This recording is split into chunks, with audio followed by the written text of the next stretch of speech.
Acara ini dipersembahkan oleh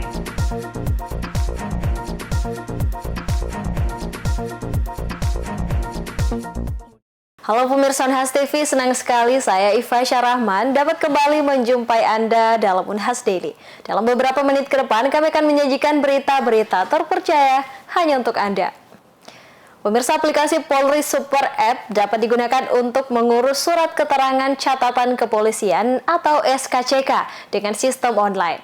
Pelayanan ini tersedia setiap hari Senin hingga Sabtu tanpa dipungut biaya atau gratis.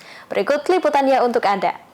Surat keterangan catatan kepolisian atau yang biasa disingkat SKCK adalah surat keterangan resmi yang diterbitkan oleh Polri melalui fungsi Intelkam, intelijen keamanan kepada seorang pemohon atau warga masyarakat untuk menerangkan ada atau tidak adanya suatu catatan seseorang yang bersangkutan dalam kegiatan kriminalitas atau kejahatan. SKCK biasanya diperlukan dan menjadi syarat untuk melamar pekerjaan seperti PNS, TNI, Polri, swasta, menerbitkan visa, dan lain-lainnya. Masa berlaku SKCK adalah 6 bulan sejak tanggal diterbitkan. Jika telah melewati masa berlaku dan bila dirasa perlu, SKCK dapat diperpanjang. Saat ini Polrestabes Makassar melayani pengurusan SKCK secara online. Para pemohon diwajibkan mengisi data-data dan dokumen pada aplikasi Polri Super App. Data kemudian akan diverifikasi oleh sistem selama 1 kali 24 jam. Setelah mengisi data dan dokumen secara lengkap, akan muncul barcode. Barcode tersebut kemudian dibawa dan dicek di Polrestabes Makassar yang terletak di Jalan Ahmad Yani nomor 9 Patunuang, Kecamatan Wajo, Kota Makassar. Kepala Divisi Humas Polrestabes Makassar AKP Wahidudin mengatakan bahwa dengan cara tersebut proses pelayanan terasa lebih mudah dan lebih cepat. Untuk saat ini Polrestabes melayani pengurusan SKCK harus melalui online. Jadi ada aplikasi, kemudian kita mengisi aplikasi walaupun di rumah, kita bisa isi data-data kita, kemudian nanti akan muncul barcode-nya. Setelah muncul barcode-nya, itulah nanti diperlihatkan ke petugas SKCK. AKP Wahidudin menambahkan, pelayanan ini didapatkan secara gratis dan dapat diakses Polrestabes Makassar dari hari Senin hingga Sabtu. Untuk hari Senin sampai Jumat dari jam 8 pagi hingga 4 sore dan untuk hari Sabtu dari jam 8 pagi hingga 12 siang. Zara Sabita Suceng, Iva Syarahman, Unhas TV. Pemirsa, nyeri saat menstruasi merupakan hal yang sering dialami wanita. Namun tahukah kamu jika teh chamomile dapat membantu meredakan nyeri ini secara alami? Simak informasi berikut ini. Menstruasi atau datang bulan sering ditemani oleh berbagai gejala yang tidak nyaman, seperti kram perut dan nyeri yang mengganggu aktivitas sehari-hari. Untuk mengatasinya, ada berbagai cara yang dapat dilakukan. Salah satu yang alami adalah mengonsumsi teh herbal seperti teh chamomile.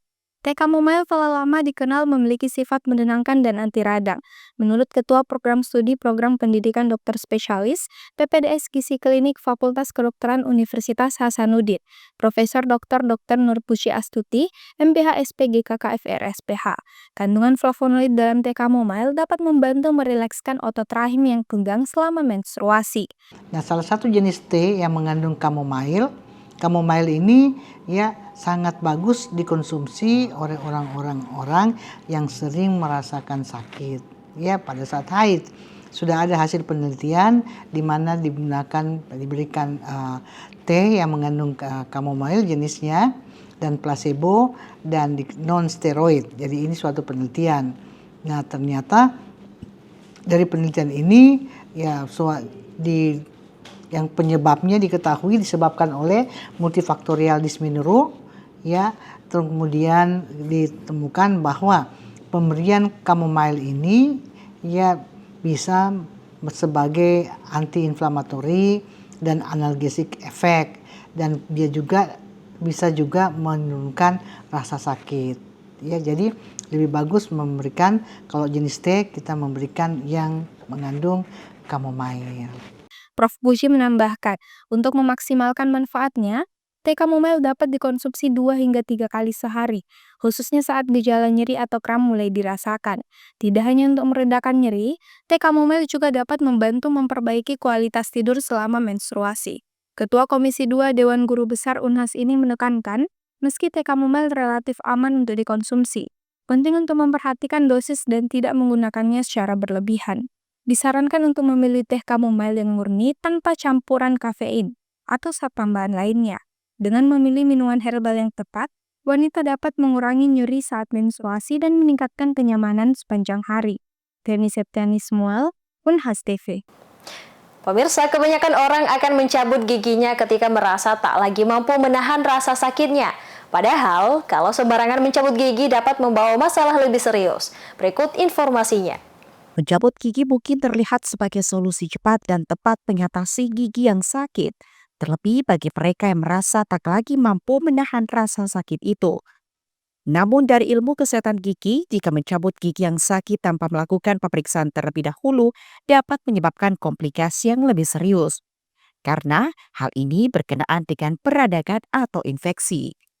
Menurut dokter spesialis bedah mulut Dr. Irfan Rasul, bahwa sakit gigi merupakan salah satu gejala dari peradangan akut ataupun sedang terjadi peradangan atau infeksi. Saat gigi infeksi, area tersebut cenderung lebih sensitif dan bengkak, sehingga prosedur pencabutan bisa menjadi lebih sakit dan beresiko. Selain itu, infeksi yang aktif dapat menyebar lebih luas jika gigi dicabut dalam kondisi tersebut.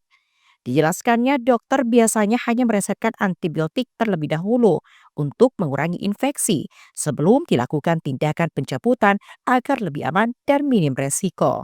Kalau kondisi gigi sakit, ya itu kan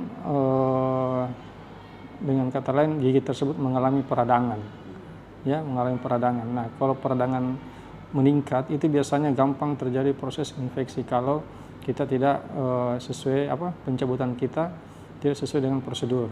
Biasanya kalau gigi dalam proses meradang, umumnya itu kita kasih dulu dia obat antibiotik dan anti nyeri, anti inflamasi untuk mengurangi proses inflamasinya. Karena kenapa?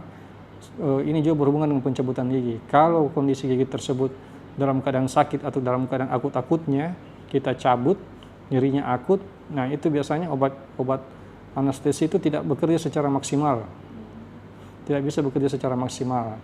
Dan pada saat proses peradangan akut, pembuluh darah itu kan dia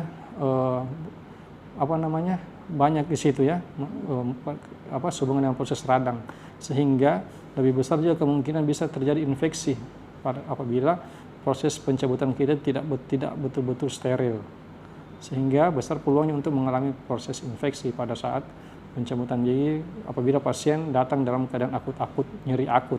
Ditambahkan Dr. Irfan, pencabutan gigi saat sakit bisa menyebabkan infeksi hingga ke jantung dan membahayakan nyawa. Terutama bagi lansia, gigi yang berlubang sebaiknya ditambal karena bisa menjadi sumber infeksi yang berujung pada masalah jantung. Orang lansia juga kalau dia memiliki karies, ya itu harus karies itu maksudnya gigi yang berlubang, ya itu harus juga ditambal atau ada sisa akar. Itu juga sebenarnya harus dicabut karena itu adalah sumber infeksi, ya. Karena tidak sering juga kita temukan bahwa infeksi dari gigi itu bisa menyebar ke jantung. Nah, banyak kejadian kalau orang menderita penyakit jantung sebelum mereka umpamanya melakukan operasi bypass itu harus diperiksakan dulu giginya. Karena ditakutkan memang ada yang disebut sebagai bakteri endokarditis. Bakteri endokarditis itu biasanya disebabkan karena bakteri dari gigi menyebar ke jantung, sehingga bisa memperburuk kerja jantung si pasien. Dr. Irfan pun menyarankan saat sakit gigi tak tertahankan agar segera berkumur dengan air garam hangat untuk membantu meredakan nyeri dan mengurangi pembengkakan. Bisa juga dengan mengonsumsi obat pereda nyeri seperti paracetamol sesuai petunjuk. Selain itu, hindari minuman dan makanan panas yang justru bisa memperburuk nyeri. Jika sakit masih terasa, segera konsultasi dengan dokter gigi untuk mendapatkan perawatan yang tepat. Zulkarnain, Unhas TV. Membersihkan telinga dengan korek telinga ternyata merupakan cara yang kurang tepat dan beresiko bagi kesehatan. Dokter spesialis THT memberikan tips membersihkan telinga dengan aman. Untuk menjaga kebersihan telinga, biasanya kita rutin membersihkannya dengan menggunakan korek telinga atau cotton bud. Namun ternyata itu bukan merupakan cara yang tepat untuk membersihkan telinga. Menurut Profesor Dr. Eka Savitri, SPTHT KLK, Ada beberapa cara aman yang dapat dilakukan untuk membersihkan telinga tanpa risiko. Yang pertama, hindari penggunaan cotton bud atau benda keras untuk mengorek telinga. Sebaiknya gunakan kain lembut yang sedikit lembab untuk membersihkan bagian luar telinga. Yang kedua, jika merasa kotoran telinga menumpuk atau mengganggu, gunakan tetes telinga yang direkomendasikan dokter untuk membantu melunakkan serumen atau kotoran telinga sebelum dibersihkan. Yang lebih luas sehingga perlu penanganannya, jadi sebaiknya kita akan tahu nanti berapa bulan sekali, misalnya biasanya yang normal 6 bulan sekali kita cek ke dokter. Itu anjuran dari saya, semoga tiap 6 bulan ini kita rutin cek kalau ada kotoran. Jadi tidak perlu kita melakukan pembersihan kotoran setiap hari, karena kotoran itu sedikit tadi bisa melindungi kulit kita dari bahaya-bahaya yang lain, termasuk serangga-serangga dan benda asing yang lain. Prof. Eka menambahkan, cara lain yang disarankan adalah melakukan pemeriksaan rutin setiap 6 bulan sekali ke dokter THT. Hal ini penting untuk mencegah penumpukan kotoran dan memastikan telinga Anda dalam kondisi sehat. Sehingga menurutnya tak perlu setiap hari membersihkan kotoran telinga, karena kotoran itu juga memiliki fungsi untuk melindungi dari serangga dan benda asing lainnya. Feni Septiani Samuel, Unhas TV. Pemirsa, berita tadi sekaligus menutup perjumpaan kita hari ini. Jangan lupa untuk terus saksikan Unhas Daily hanya di Unhas TV. Saya Fasya Rahman mewakili kru yang bertugas, pamit undur diri dan sampai jumpa.